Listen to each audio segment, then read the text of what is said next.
Hey friends, something I love, apple fritters. I love these things. Whoops, let it slip. Yeah, that's what we're doing this time. Been making all these wonderful things. All my chicken and dumplings come out so good. I hope you tried that. It was so good. So, anyways, this is Billy T. Garden here back in the kitchen for another week. And just something I absolutely always did love is apple fritters. Absolutely love them, and they're so easy to make. So before we do get started, I'm going to please ask you to check and see if you subscribed. If you haven't, would you please do that? If you don't like me later, remove me. Sound like a broken record, but that's the way it is, what I do. If somebody gets old or something to me, I'll, unsubscribe. It's that easy. No obligations. It don't cost you anything. So if you would just please do that. And while you're at it, hit that thumbs up. Hit that like button.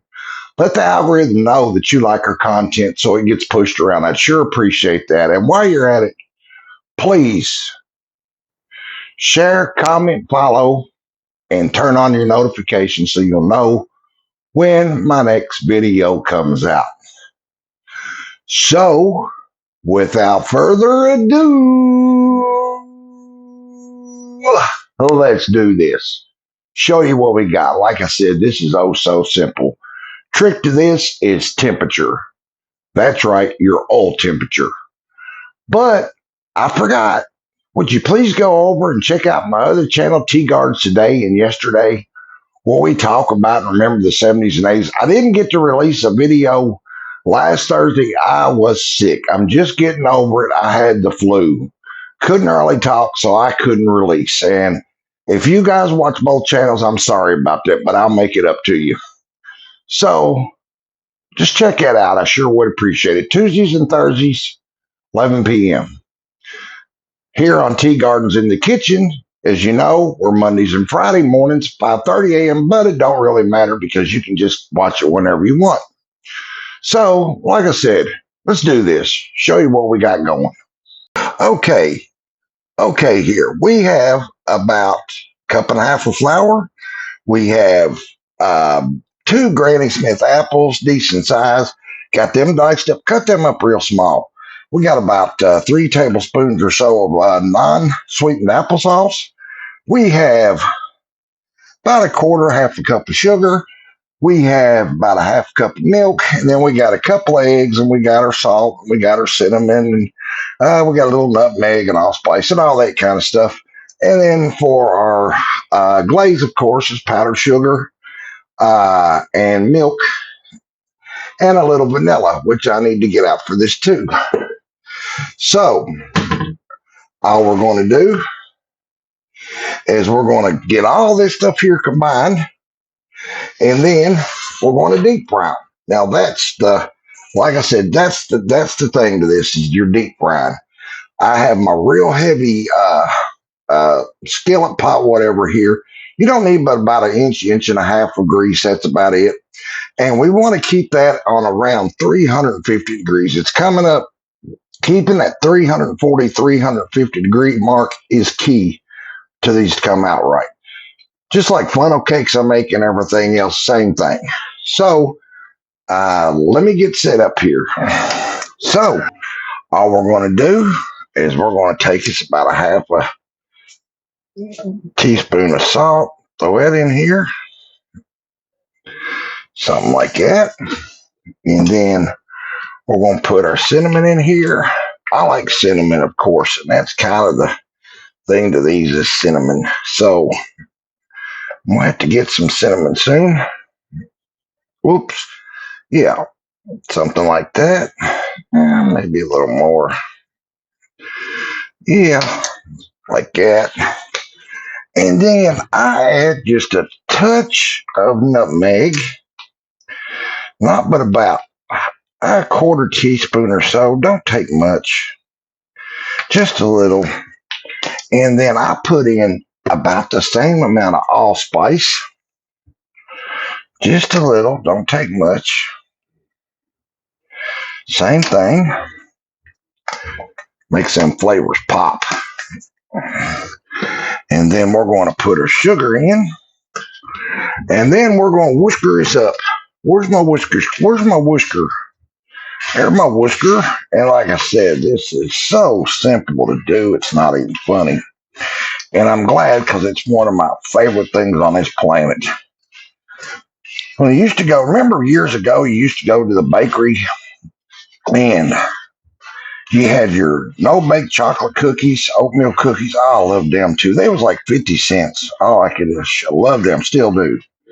And then apple fritters. And behind that was a jelly-filled donut.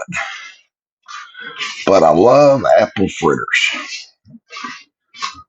Okay, got to get my temperature back down here a little bit now. She's trying to get away. Say that is the trick to this, is your oil temperature. You want to keep it at 340, 350. And then we'll go on and throw in our liquids here. Applesauce, non-sweetened. And then a couple of eggs.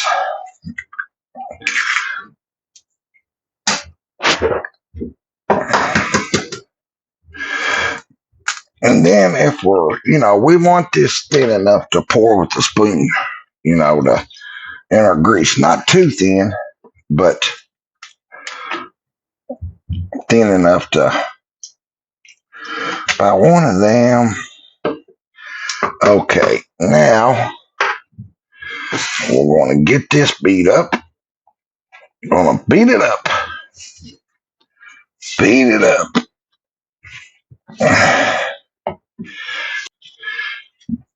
So, do you all like apple fritters?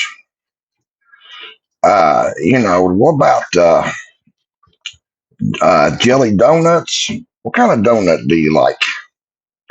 Give me a comment. Whichever donut I get the most of, that's what we'll fix. I'll make a video on whichever comment I get the most of, whichever donut. We're going to need a tad bit more milk. It's a little thick.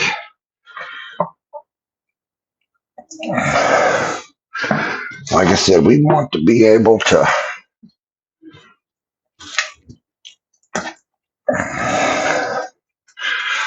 I just picked a big batch of these the other night, and they're gone, of course. So I figured I would show you guys. Yeah, it looks better. And then we're going to fold in a couple of, say, these are Granny Smiths. About any kind of apple works for this. Like I say, you want them real small because you do want them to soften up when you cook them. Keep an eye on my grease over here. It's down to about 349. Let's set that back over here because we're pretty close to dropping these in here. It's always so good.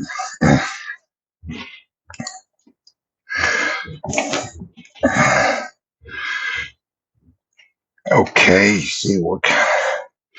Let's see here. A little bit more milk. Like I said, we want to be able to. Don't want it thick. Don't want it real thin. Okay, see, that looks pretty good, about like that. And that'll drop in there. So, that's all there is to that. Now, we're going to start dropping them in our grease over here. It's down to about 340. When I put this in there, it's going to drop it more. So let me get you guys over here. See what we got going on. Get over here amongst us. Get over here amongst us cooking people.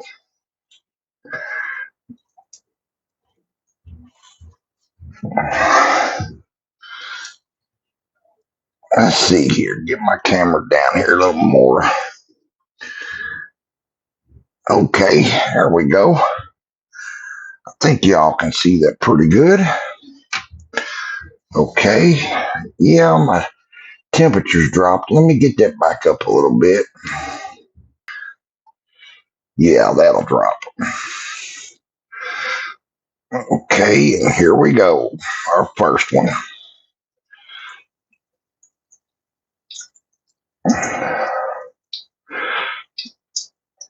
And we'll just let it, I do cook one at a time. Unless you got a big pot, then you just cook, whatever. But I cook one at a time. And then I'm going to get my cooling rack over here on the other side of the world so I can just sit them on it when they're done to cool. These will cook and puff up and all that kind of good stuff. I'll show you one or two and then show you what we want to look like. We need our temperature up there. It's the first one or two are the critical ones because that is your temperature gauge. If not, you'll end up grease logged, and we don't want that. This does take a little time here. This does take a little bit.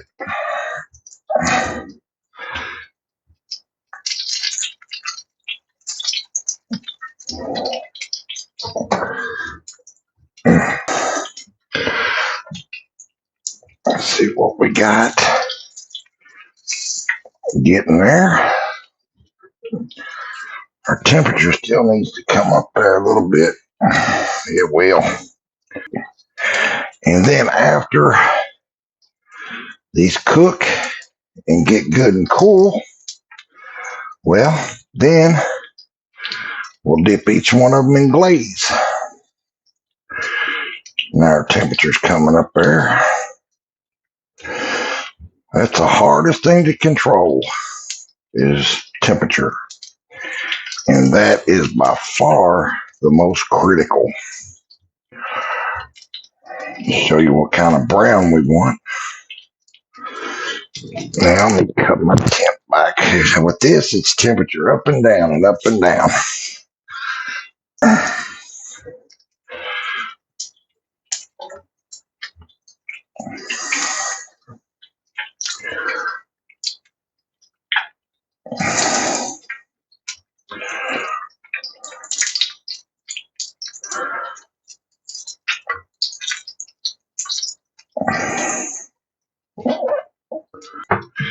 Well, friends, if I didn't goof again, and I'll be the first one to say it, that's just our first one, so it's just going to be a little bit flat, but that's all. I forgot to put something in there. I was wondering why it wasn't puffing up like it should. And why isn't it? I forgot to put baking powder in my mix. So, there you go. If you don't put baking powder in, there's what you get. You get an apple fritter, it doesn't raise. So, I'm going to go on and kick this in here then. And that might make us a difference. Oh, well. Well, it shows you what happens if you don't put baking powder in. Put your baking powder in there. So we'll get this mixed up real good with the baking powder. And then we'll try this again. Okay, now our temperature's up there about 350.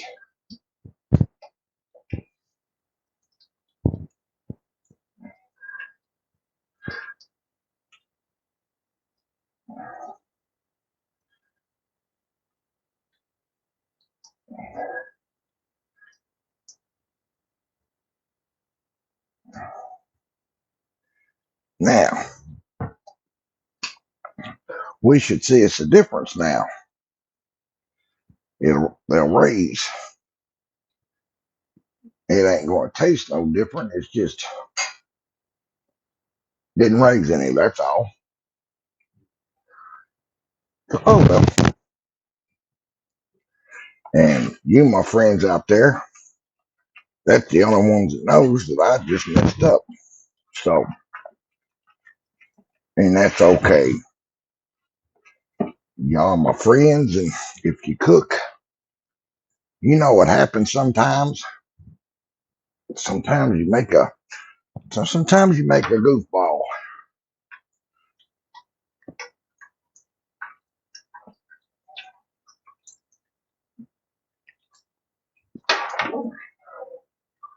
Now our temperature is there at about, if you can see that, sorta. See our temperature's holding there at about 340, 350.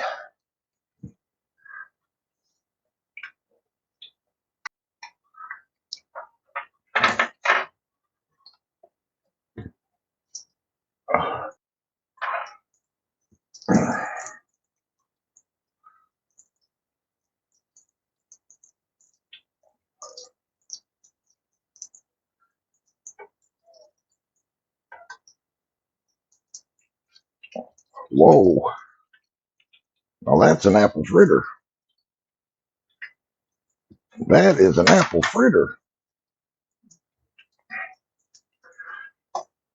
Boy, got a little carried away with the batter. That's okay. Nothing wrong with a big one. Now see how it's raised there? Big difference. So that's your only difference.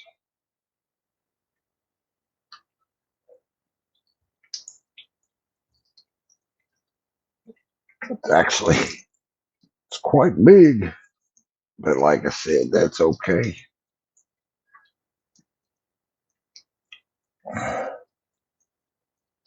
Let them get good and brown like that. So let me get these fried up and then I'll show you what we got when we're done.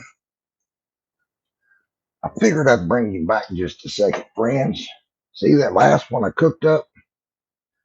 It got gray big on me. So it's just, make them however big you want though. If you want them big, make them big. Want them small, just don't drop as much batter in. And when we get done, as I said, I'll be back. Okay, friends, there we go. We are deep fried and done. Now, all we will do, some's brown the others, but just cook a little longer. All we will do is wait for them to cool, and then we'll make our glaze and dip them in that. So after these cool, I'll be back, and we'll go from there. So don't go nowhere, friends. I'll be back.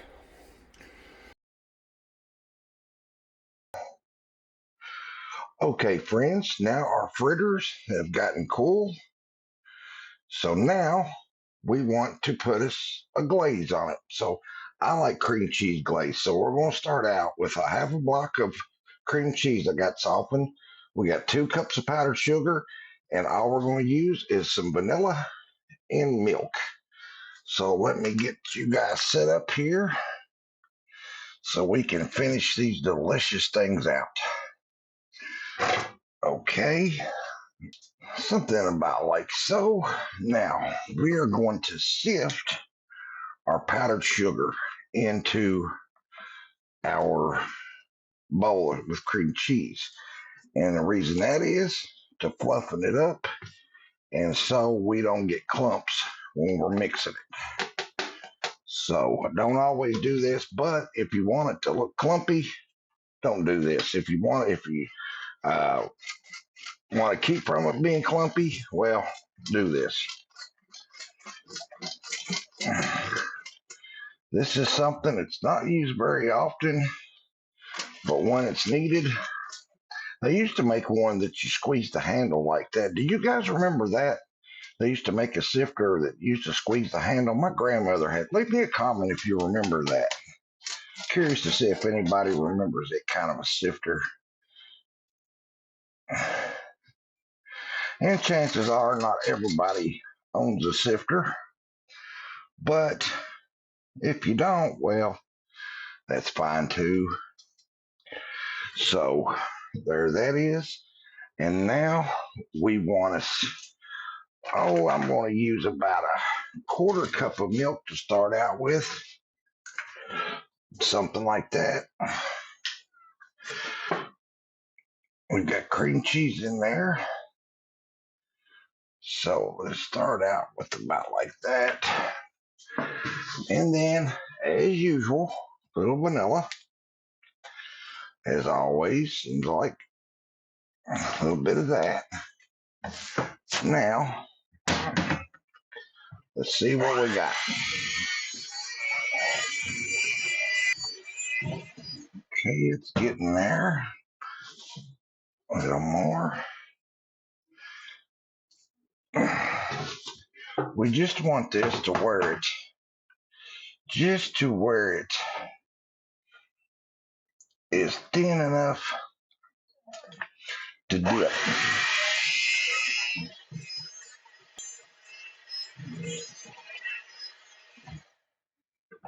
That might actually, yeah, that actually looks pretty good. So now, let's see if it is. Let me get my tongs.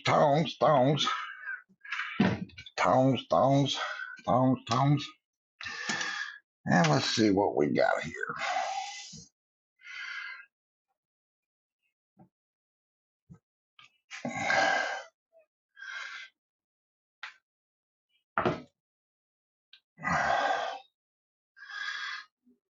Let's see here. That is slick. Slick Willie. So I think I'm going to see. I'm always changing stuff. I think I'm going to warm these up just a little. Okay. And then this glaze will clear up some as it warms up or as they set. So, but it don't matter if they do or not, really. It doesn't really matter. It's just a glaze. And it's a cream cheese glaze, nevertheless. So,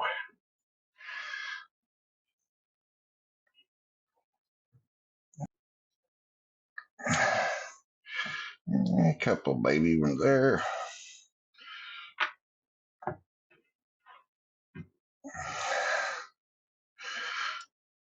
Okay. Okay, these are thick, so it takes a little bit of running around in the microwave. I didn't want to let these cool all the way down. I wanted them just a tad bit warm to do this, but they wasn't, so oh well. And I'm not going to say it is what it is. I wanted to, and trying to break myself with saying that stupid saying. Because it is so stupid. Like I said, to me, it's like a cop out or something. We're getting there, a couple little ones. And I always like having some of this glaze left because I use it for a lot of stuff. I put this on anything.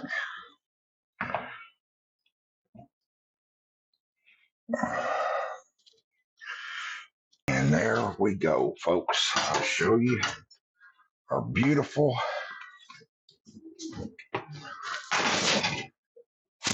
I'll save that, of course, like I said. I'll show you what we got. And boy, oh boy, are we ready to. I'm going to get the one with a lot of glaze on it, like that. Now, let's see what we got. Yeah, perfectly cooked inside. I love me some apple fritters. Yes, I do. Yeah, boy. These don't last long. And it's made at home. Fresh ingredients. I know what's in it. It's still going to be healthier than most or what you're going to go buy. Oh, love them things. So, folks, there we go. There is our apple fritters. Mm, mm. Don't they look good? So, folks, there we go. There is our homemade apple fritters. Love these things. Try it. It's so easy. I'll leave the ingredients at the end and stuff. And do what you want to. They don't call for nutmeg and allspice, but I put it in. Of course, I tweak and twist everything. That's the fun of doing it myself. So, anyways, folks, I thank you so much for tuning in. If you watched this all the way to the end, thank you so much. Please don't forget to subscribe. Hit that thumbs up. Let that algorithm know you like us and share us and follow us. And what else? Comment. Leave me some comments. Let me know. I like seeing the comments, and I'll respond even if you say looks good or hello or whatever. I always do. So this has been Billy Tea Garden. Tea Garden's in the kitchen. Apple fritters. Next time, who knows? Let's see what we got going on. I thank y'all so much again. Love you guys. Till next time. See ya.